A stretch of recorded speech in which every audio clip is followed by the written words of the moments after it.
You're listening to the Coop Homeschool Podcast. This is your podcast for community, humility, and joyful fun in homeschooling.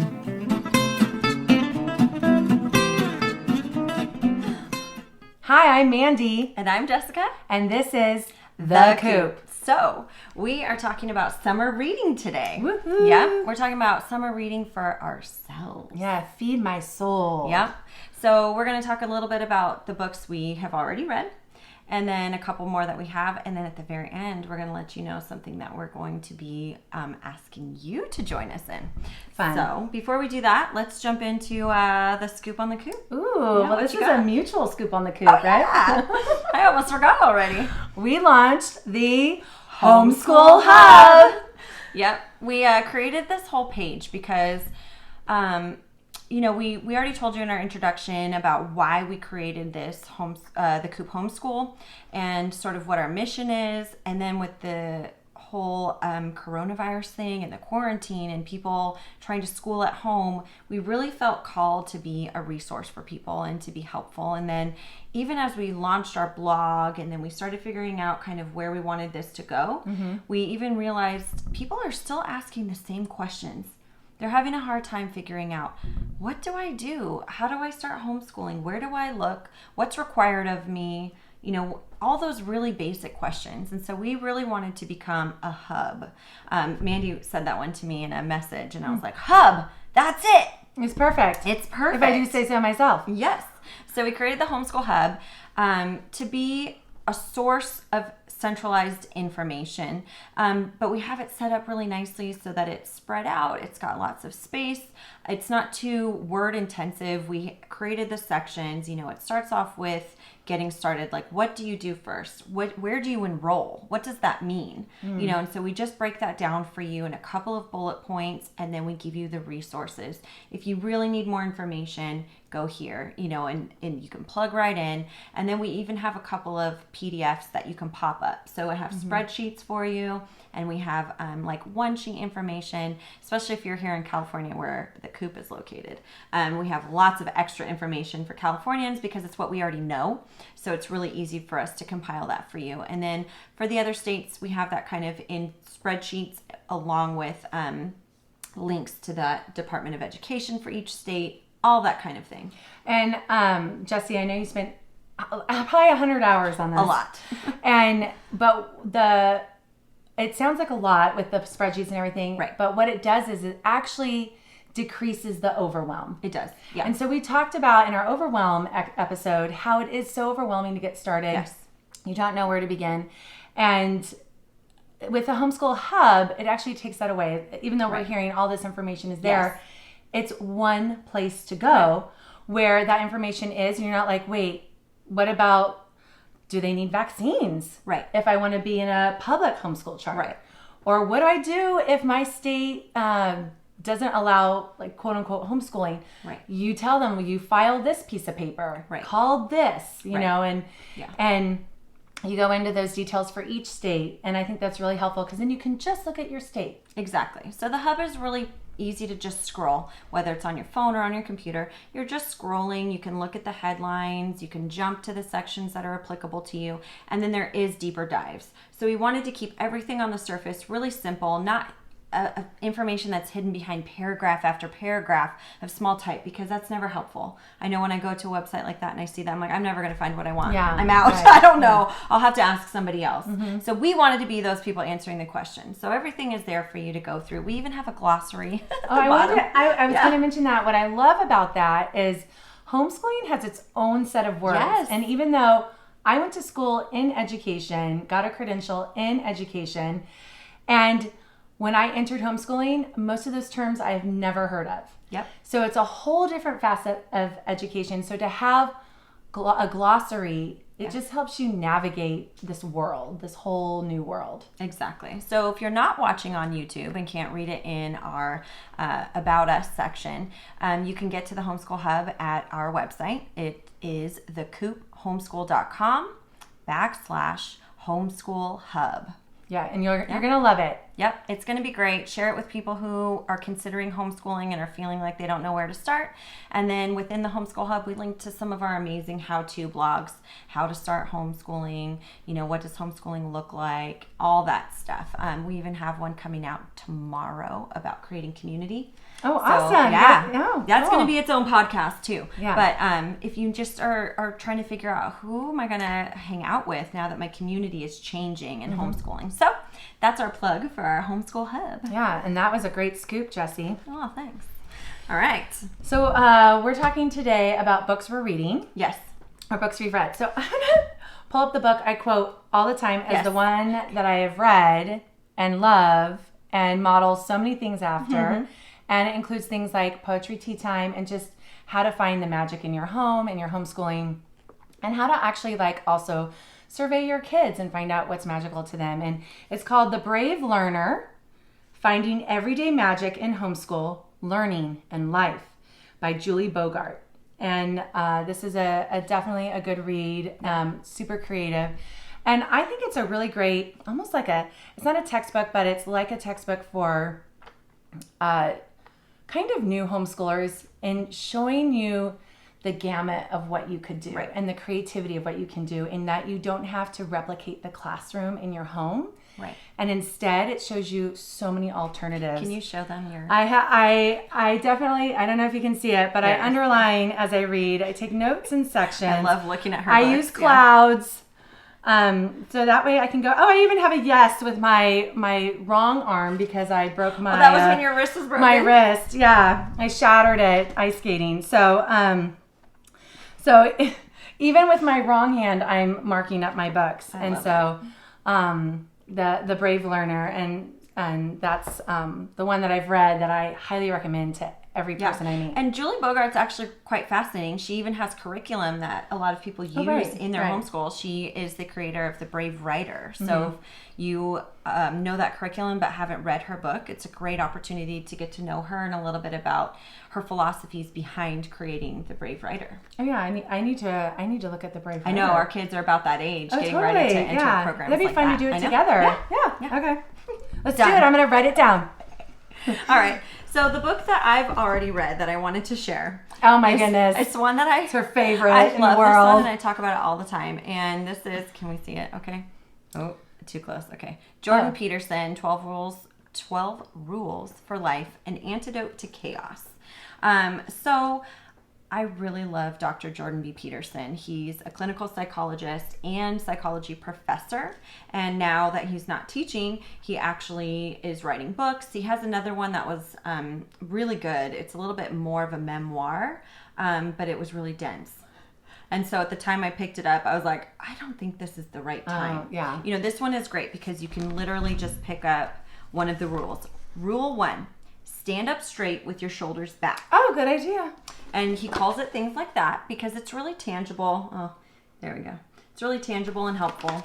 And this one is lobsters in their territory. And it was actually quite interesting because as a psychologist, he understood, or he learned throughout his training, that lobsters share a lot of chemical similarities in their brains and bodies as humans. Oh, we eat them? Well, the responses are very similar. Oh, and so, interesting. it's quite interesting. And so I won't give a lot away, but it's just, we've learned a lot about our human nature, even through studying lobsters. And so, I know it can be controversial about using animals in science, but it has offered up a lot of opportunity. Don't read any psychology learn. then. Yes, exactly. All it is. And then what I really loved, this is the one. Okay, Rule 5. Don't let your children do anything that makes you dislike them. Oh. So the phrasing that's really good. Can sound a little strange at first, but don't we all agree with that?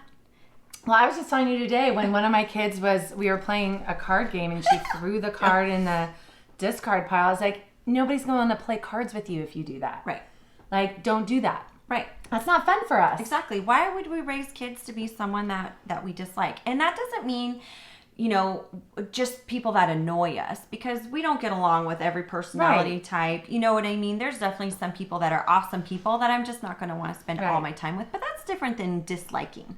Oh, totally. Yeah. So he really goes into that, and he talks a lot about, raising children and, kind of where to be firm and where to give in with them a little bit. And it's not a parenting book explicitly, but every rule kind of fed me that. And so I think that it's just in general a self-help kind of book. And so I just took a lot away as being a parent. Well, I think we both love psychology. Yeah, exactly. So, yeah. And what I find very interesting about this book that she says she's read, quote unquote, there's not a single word underlined in that book. That's because I listened to it. I did audio. Yes. Because okay. Dr. You Peterson. didn't read it if it's not underlined. I know.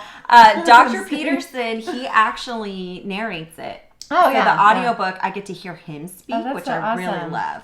And so then, I'm not going to borrow that book. I need to just buy my own, because I was about to say, can I borrow that book? And I'm like, wait, then I can't underline. Yeah, see, and mine it's is beautiful. pristine, It's but beautiful. my homework this summer is to actually go back in it and pull out my favorite parts from the audio. Cool. Because I have it all bookmarked. Oh, the in my anecdote audio. to chaos. What a cool. Yeah. I could totally think on that for a bit. Oh, it's really incredible. So that's the one I've already read. I love it. All right, so now I'm going to the one that I started a couple months ago called Quiet, and it's by Susan Cain. Quiet, the power of introverts in a world that can't stop talking. Love it. If you know me, I'm a bit much to take in a room. No. So I'm quite the loud talker. I'm quite the constant talker. And if nobody's talking, I make sure I get in there. So I don't make friends with everybody. Right. Although everybody has more fun when I'm there, I have to say. It's true. No. But no, so since I have a number of introverts in my life, and one of my children, I can tell, is an introvert. My spouse is an introvert. Yes. I have other family members who are introverts. I was recommended this book to read with another friend. And so I haven't it's a super dense book. So there's a ton of underlining, but a ton of reading to do just to get even through one chapter. Right.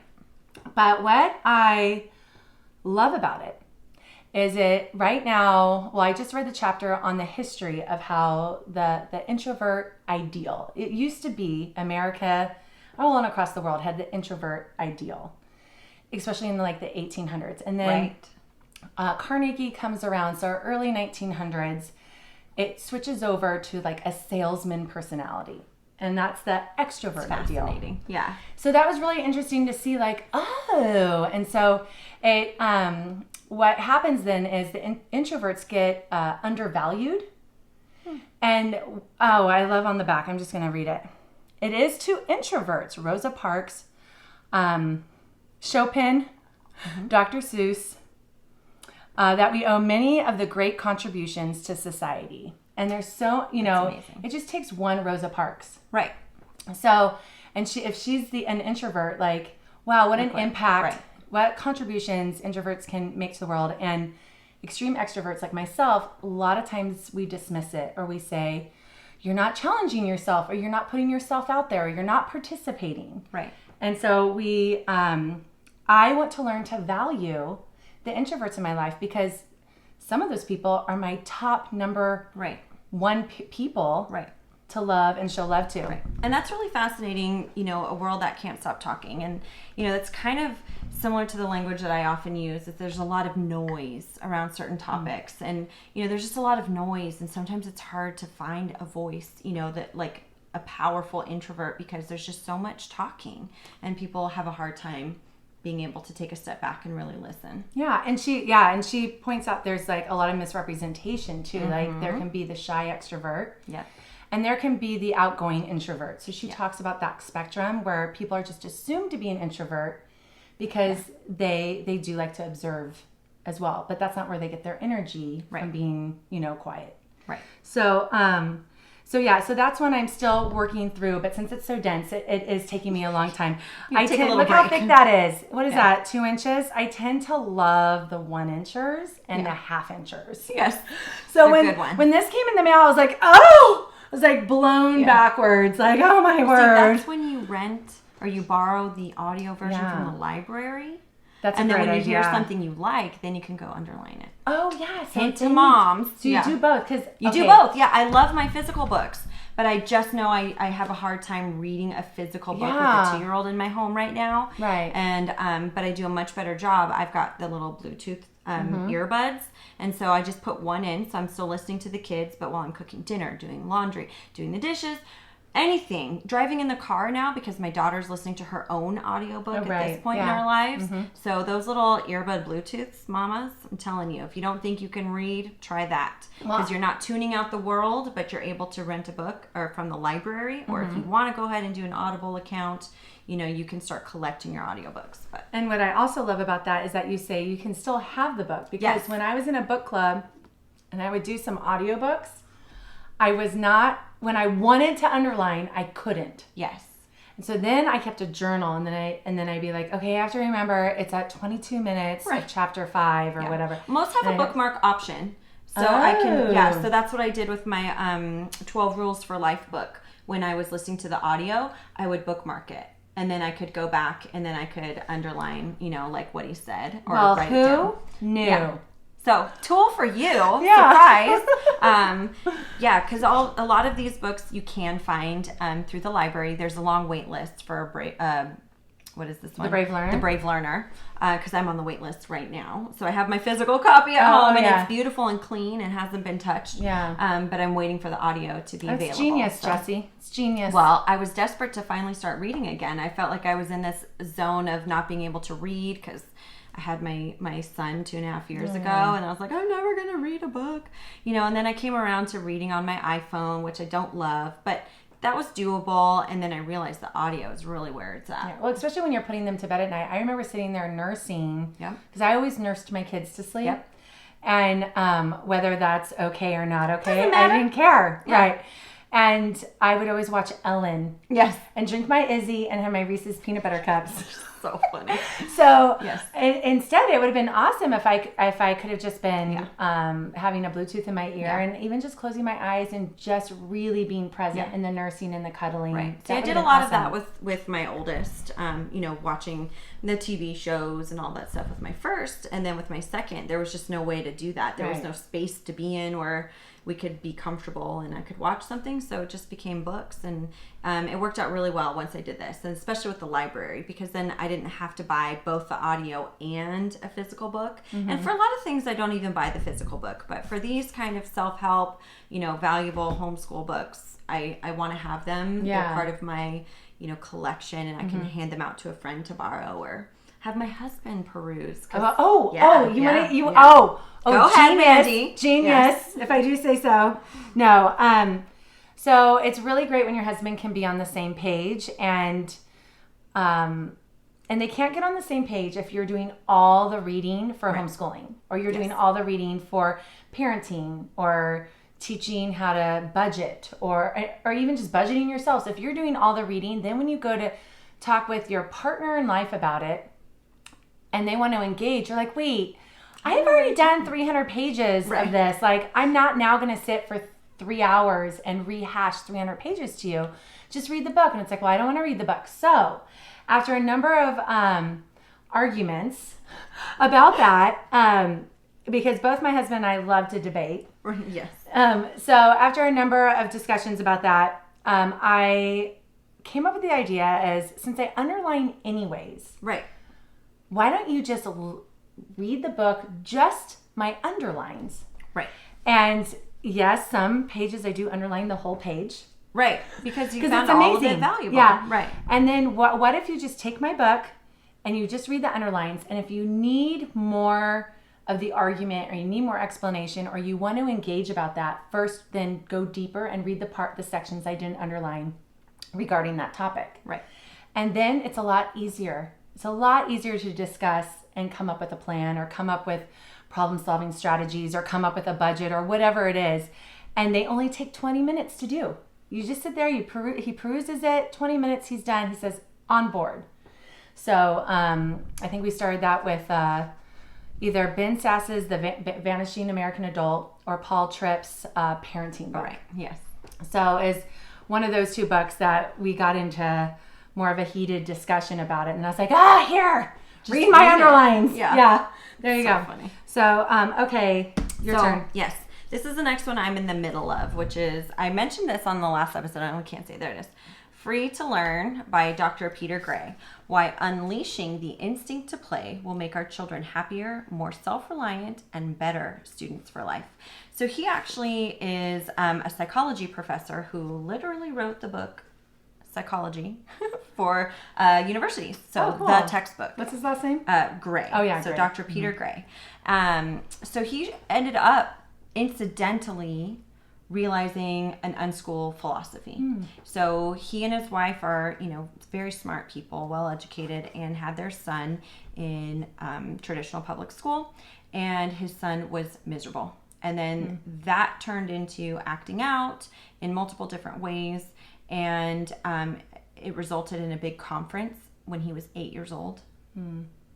And he told a whole room full of adults to go to hell. Oh my An word. 8-year-old boy, or maybe he was 9. He was but really young. struggling. He was really struggling, and he wasn't being heard. Aww. And when his dad heard that, it changed everything. That was Yeah. the moment that changed his life, and he was like, I'm not serving my son. This is not acceptable. What do I do? So pulled him out of school. And then basically what Dr. Peter Gray is teaching in this book is to entrust children to steer their own learning and development, which I think is really fabulous and fascinating. He also talks about free play, and he believes that it's the primary way that children learn to control their lives. They learn problem solving, they learn to work with peers, and they learn resiliency through free play. I love all that. Those are all life skills. Yeah. And it's for the lifelong learner, too. Right. Yeah. So, he does definitely have his own opinion, and he calls schools curiosity-killing institutions. Oh, my word. Now, I know we don't all feel exactly that way, but I do think that it's interesting to be able to take a look, and see what it is that we're offering our children as homeschoolers, what we're able to make them curious about, and how we can feed their curiosities. And, so I try not to take too strong a point on that, but I do appreciate what he says. Well, I do remember, if I do dive into this a little bit. Right. I did teach traditional school for a couple of years, and I remember wondering why a large majority of the kids did not ever want to learn anything. Now, I get not wanting to learn things that are tedious. Right. But it's just like they didn't want to learn anything. There was no curiosity at all. Right. So I remember saying to another teacher, I wish we could figure out what happened. Because in kindergarten, pretty much everybody loves kindergarten. Right. So what happened between kindergarten and 7th grade? What happened to these kids? Right.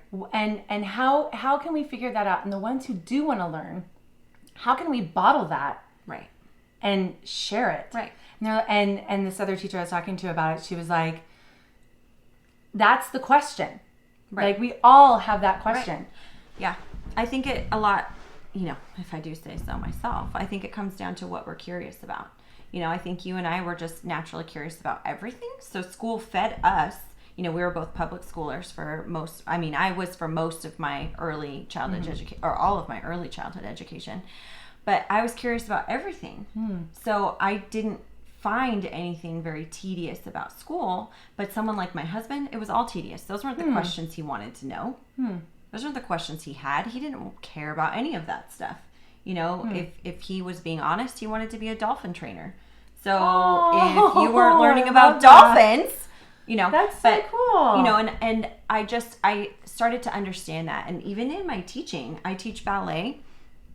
And even then, in my 1-hour ballet class with any of the age groups that I teach, when the kids want to get off topic and want to talk about things that they naturally are curious about, like, why is this word called this? I can only go so far, because even I still have a curriculum that I'm trying to teach. Exactly. And, yeah. things that I'm doing and there's goals I a have group set. of kids that Right. now are waiting for you. If Right. you dove in with that one student, Right. now the rest of them are just kind of twiddling their thumbs Right. because it's not their interest, Right. and that's not what they're there for. Yeah. So the classroom can definitely be a challenge to hold the curiosities of multiple children, because Yeah. they certainly don't have the same curiosities. Yeah, that's why I loved it when I was doing my credential hours. I remember sitting in actually a special ed class for a few months, and they had the stations, and Right. that's probably where I got the station idea from. Yeah. And they would rotate. So there was something for everyone. Mm-hmm. And it was small groups. It was like 4 or 5 kids per teacher sitting at a table working at a station, and they had independent time with that. And I thought that was just a great model for everyone. But then I went to the mainstreamed kids. Right. And it was everyone facing one direction, and the conformity and not a lot of interaction, which I think it just depends on the school and Sure. and the teacher and and what's allowed these days, but yeah. But I have heard a lot about the response to how when a kid doesn't fit in a certain mold, parents are having to pull them out. Yeah, absolutely. So that's Dr. Peter Gray, and this is an old book that I read. I'm not going to dive into it, but this is one of my favorites. It's Unschooled, and he writes the foreword for this book. So yeah, he's very influential in the homeschool world. My last book is Moms Raising Sons to Be Men by Rhonda Stoppe. That's a good one. And she's a pastor's wife and speaker. I think I heard for about 30 years now. Mm-hmm. And I first heard her at the Great Homeschool Convention. Okay. I'm always plugging that yes, convention. you are. Because it's incredible. And it's throughout the country. So I know a lot of people have access to that. Sure. But she spoke there, and I think I bought at least like 2 or 3 of her books when I heard her speak. And what she's talking about in here, I think halfway through the book, and what she's talking about is God has chosen you uniquely to be your son's mother, and you can have the greatest impact on him. That's really cool. I mean, of course, the father as well. Sure. So she talks about that, and she talks a lot about letting God influence you to outpour onto your son. That's and right. let him learn about God through your actions. And it's no easy task. yeah, I had a quote here that I flipped around and lost it. Oh no. So anyways, I guess I can't find it now. I mean, I could quote a number of my It's all underlines. underlined. It's all underlined. So it's hard to find because I have so many underlines. But basically that's it in a nutshell. And the very beginning was kind of hard for me to get into, but now she's really at the meat of it, Cool. and I'm able to more gain a lot from that. Yeah, so. it's not as dense as your other book. No, it's not as dense. So It's easier to I get read there. it on the airplane on the way home from Colorado. So. Perfect. Yeah. Okay, this is my last one, and I haven't actually started it yet, so I won't be very long-winded, but this one's by another pioneer of unschooling thoughts and methods and rethinking education, and this is Dumbing Us Down by John Taylor Gatto. Oh, they used his middle name. Yes, John Taylor Gatto. The Hidden Curriculum of Compulsory Schooling. So I know that's a pretty hot topic right now. So I'm definitely curious to dive in and check it out. And this book is actually 25 years old. So it's not a new book. Right, Which is yeah. what I keep finding fascinating in a lot of these books about unschooling is they're not new. They're not new concepts. Right. You know what? Actually, when we were talking about this podcast and planning this episode earlier today, I kept trying to think of this book that I read when I was in college for fun, I think. And it's called The Disappearance of Childhood. Oh, well, that hurts my heart. I know. Yeah. No, but I read this as like a 19 or 20-year-old. And so I looked it up today just in case it would segue and come up. And here it is. And it was written in 1982. So some of the examples and the No more leotards and leg warmer references. Exactly. So some of the information in there was dated, and some of the media that he discusses is dated. But it was actually quite an interesting book, as I recalled, just because it talks about how we don't really give children much of a childhood anymore. I'm amazed that was written in the 80s because I feel like in the 80s we still were gone for hours at a time and our parents didn't know where we were. Sure. So yeah, see, I was born in the 80s, but I was definitely not really... I was more of a 90s child. You know, I started kindergarten in 1990, so I was definitely more a 90s child. But you're definitely not a millennial. I mean, you might be by age. Technically, I am, But I'm kind of I'm then that. What do we call ourselves? We're kind of the Zennials, I think, that or makes is that sense. or Am is I that the new Generation ones? Z? No, you're Generation X. Oh, I'm Are you Generation Gen X? Oh, So I don't know. I get get to be with confused. the 80s people. Yeah, I'm all mixed up. My favorite decade. They change it all, and I get mixed up. But I don't fully identify as a millennial, but I do share some of it. But I was driving a car and practically moving away to college When you were before like there were 16. cell phones. Yeah. So and the internet wasn't really around for very long before I was 18. So I didn't grow up with that kind of technology, but I was definitely very comfortable with it, and I adopted it quickly. But anywho, so even from an early college age, I knew that I wanted to preserve childhood, and that was just something that I felt so interested in. And that's so cool. It seems like no wonder I focused my dance teaching on early childhood education. Oh, yeah, and it's so cute. I know for the 3-year-old class, they're balancing bears on their head, and you give them singing songs, fairy wings to wear, and every week we do our imagination dances. Oh yeah, and it's always shocking when they are 5 or 6 when they start entering to the more serious. Not yours is serious. You're still teaching them the right terms we phase and all that. out some of the time stuff. Right, because now it's I don't know what to call it, but what do you call it? It's just more focused work. Yeah. So it's less play oriented and definitely more structured, but then they get creative moments. Yeah, well, then you see the people who are actually interested in dance, versus just the kids who wanted to be creative and play, and that's great. They still got that. Yes. So my daughter stopped being interested when the teddy bears and the fairy wings went away. I know. Oh my goodness. Right. It was more heartbreaking for me than for you, because there's all my mom friends. I know. That I got at least an hour with every week. Right, because I can't talk to them when I'm teaching. So yeah, but still. Yeah. I miss them. I know. So okay, should we? Did you have any more to say about this book? Nope. I'm good.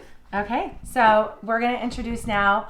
Why don't you introduce us to what we're doing next? So we're going to do a little Coop Club book reading.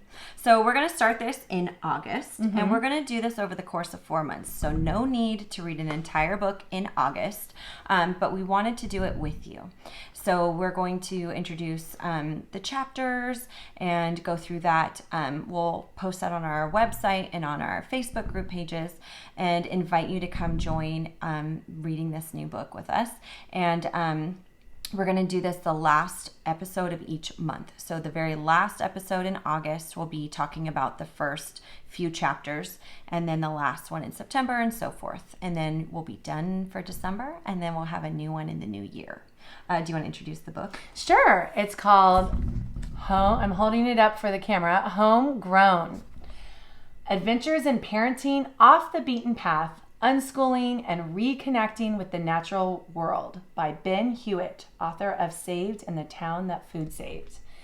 And we can't really say much about the book because we haven't read it yet. Yep. But we'll read it with you. Yeah, and it's very thin. It fits within my guidelines of an inch or less thick. And it's the cover makes me want to jump into the book and to go splash in those puddles. It makes me kids. think of like New England, doesn't it? Oh yeah, and it's surprising none of them have polka dot rain boots on. I'm just saying. If I had a kid, I'd put them in polka dot. I do have a kid. Because we are Californians. If I had a kid, oh geez, where are you, Mandy? If I had a kid who was living in a rainy area. Yeah.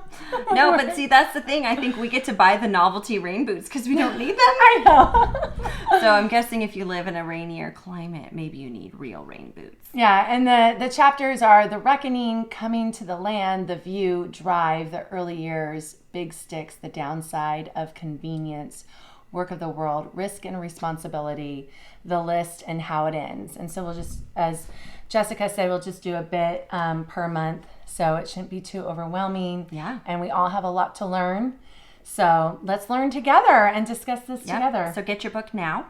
Whether you want to do audio or read the physical book or borrow it from the library, whatever you need, just start thinking about planning that out. That sounds great. I'm super excited for it, and I can't wait to see who joins us and the discussions that you and I get to have. Yay! We'll have to make sure we don't discuss it outside of pre-discuss the podcast, so we good luck. We can be surprised by each other's reactions. Exactly. You were interested in page 5. I was interested in page 10. I know, look what I underlined. Yeah. All right, so should we do our joy? Yeah, what brought you joy this week, Mandy? So when we were in Colorado, we went on a hike it's called Castlewood Park, and it's a Colorado State Park, and just a very small park, just, I don't know, 15 minutes from my family's that we were staying with house, and just a sweet little hike about a mile to the creek with big rocks, but what brought me joy is you could take off your shoes and your socks and walk, and it's like not a canyon, but it's like such big boulders that I couldn't even see my kids in front of me. That's crazy. And even though there was a little feeling of risk on that, but my kids are tall enough and the older two know how to swim. So if for some reason it dropped out from under them, which it never did, it was only up to their knees. Right. And they had their older cousins with them. But what I loved is they led the way. That's so cool. And so they were definitely into exploring. And since I shattered my wrist back in December, I now have PTSD about falling. Yeah. So I am seriously old lady now. Whenever I do anything active, I'm just like, oh, I can't go to the hospital in this time. Right. Like no. Don't send me. Yeah. So I was super more cautious than I've ever been, and here they were less cautious than me, which I love. Usually, I'm the one leading and saying, "Come on, yeah, let's go." Like, don't worry, I won't. And they were leading the way. So that just brought me joy. Yeah. And that just always having your kids whenever you have your kids in nature, it brings so much joy. It does. It's just such a natural mood lifter that you. Yeah. Mm-hmm. And knowing that they're barefoot in nature, that rarely gets to happen. Yeah. So especially where we live, we're in chaparral terrain. So if they're barefoot, they're going to get bitten by red ants or step on a scorpion. Tarantulas. Or a rattlesnake across our driveway. So, and then there's also the actual terrain, which is all stickers and sharp things. Oh, exactly. And cactus. And then allergy producing.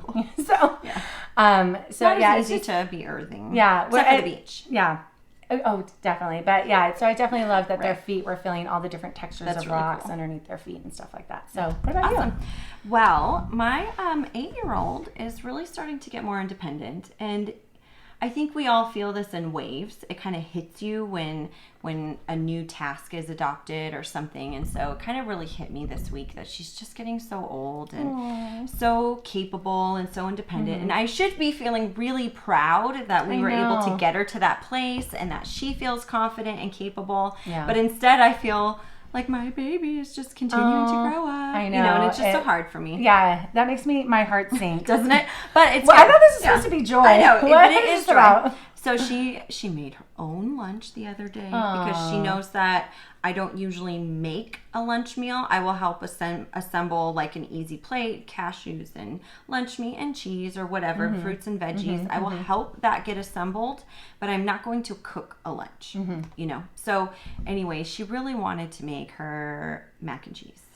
Oh, wow. And she boiled water and everything? Yep. And we have been teaching her. We've been encouraging her to be in the kitchen with us.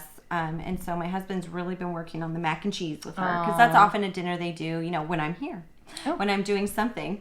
So they do that together. And so she did most of it by herself. Good for her. Yeah. And so that was really neat. And then the funny thing, it's silly, but for me, it marks a huge amount of independence, is seeing her with a Band-Aid on her leg. Oh, I know that sounds funny. It on her. Right. Aww. Because this child used to be extremely anti-Band-Aid. She hated getting hurt. Her boo-boos were always the worst. Aww. You couldn't touch them. You couldn't clean them. You couldn't do anything to it. You couldn't even cover it with a Band-Aid because then the Band-Aid would hurt it. Who lets you clean their boo-boos? Nobody does. Yeah. But, my son is definitely wired completely differently. The boo-boos don't really bother him. He's like, whatever. Really? Yeah. He just rips his Band-Aid right off when he gets one. He's like, cool. I don't care. I love that. So he's like ripping all the hair out. Doesn't care. Yeah. The Band-Aid is more curious to him. He's like trying to figure out how it works. Oh, it's like a sticker. Right. But my daughter, so she scratched her leg on something and then she just took care of it herself. And so part of me wanted to be like, oh, that's my job. I'm supposed to help you. You're so cute. And, oh my goodness. Like also partially like, oh, I should have, like, maybe I should have cleaned it out first. Are you sure you should just cover it with a Band-Aid? But anyway, I applauded her being independent and I said, I am so proud of you for seeing that happen and to be able to take care of it. but you can tell me. You Aw. can always share that with me. And then so the first time that happened last week, and then it happened again yesterday. And she ends up with a Band-Aid on her leg. Wow. And we're like, what happened? She's like, oh, I don't know. Aw. It was like she Watch just you so pull it automatic. back and there's no boo-boo there. Right. Now it's like her faking it. fashion. She's trolling me. Yeah. Yeah. Well, just real quick, just touching on what you just said about being like, oh. Yeah. So last night I was talking with the spouse and I was saying, I can't believe our youngest is 5. Their like littlest time is over. And I feel like I missed it. Right. And he was like, what? How could you miss that? You were there for all of it. Every second. And I was like, I know, but in the gruelingness, like I had the third kid for 9 months would never let me set her down. So I was doing everything one-handed and we were making gardens one-handed and then, having no sleep and you're not always there present. And now that I'm finally getting to the place where I'm present and I just want to cuddle them, I'm like, no, their legs are too long. I know, they're not little. I know, like, and he's like, but that's how it is for everyone. He's like, you were there for every single second. And the dads can accept it so much quicker. yeah, but it did make me feel better to hear I was there. You were. I was there. Yes. And I'm sure if I went back to pictures and videos, I would see that I was treasuring the moment. Yes. But it's just like almost a panic. It gets you. Yeah. Yep. All right. All right. Well, that's what are you reading this week and what do you have planned? And announcing our book club. So we hope you guys join. It'd be really fun to read this together. And those who have already read it, you may enjoy the discussion anyways. So all right. That's it. Thanks.